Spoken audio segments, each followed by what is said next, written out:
បន្តិចណាប្រងកលយានតើនៅភូមិឋានតើនៅភូមិឋានស្រុកណាតែបងតែ4កូនក្អែកភូមិបងពីស័យតើមានការអីស្រដីនួនល្អខ្ញុំជាប់រវល់ប្រញាប់ទៀតផងសូមអូនឆ្លើយឆ្លងសូមអូនឆ្លើយឆ្លងឲ្យអង្គសង្ការនាម4កូនក្អែកពុំអូនផងដែរវើចំការស្រែថាឯគេដូនតាថ្ងៃនេះបានជួបនឹងប្រងសង្ហា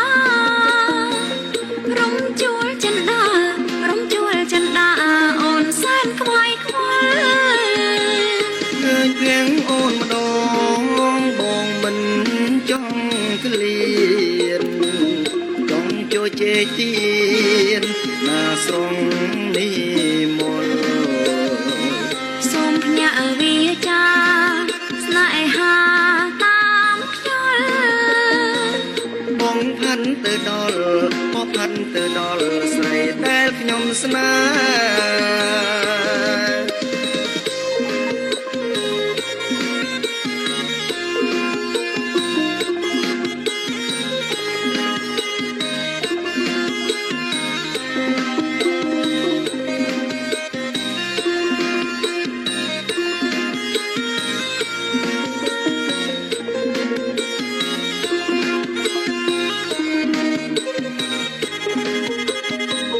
បងនៅស្រុកណា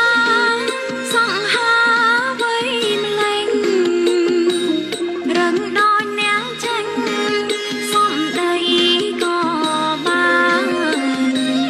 សូមសួរបន្តិចណាប្រងកលយានតើនៅភូមិឋានតើនៅភូមិឋានស្រុកណាទៅបងតែ4កូនក្អែកភូមិបងពីស័យតើមានការអីស្រដីនួនល្អខ្ញុំជាប់រវល់ប្រញាប់ទៀតផងសូមអូនឆ្លើយឆ្លងសូមអូនឆ្លើយឆ្លងឲ្យអង្គសង្ការព្រាម4កូនក្អែកភូមិអូនផ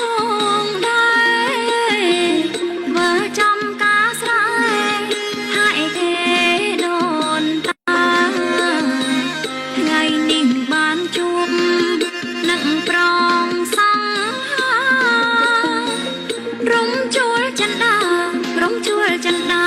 អូនសែនខ្វាយខ្វល់ឃើញភ្លៀងអូនម្ដងបងមិនចង់ក្លៀនចង់ជួយជេទៀ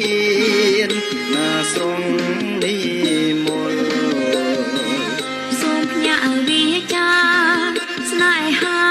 តាមខ្យល់បងផាន់ទៅដល់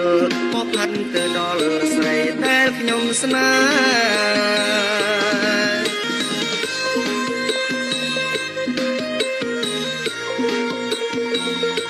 ៍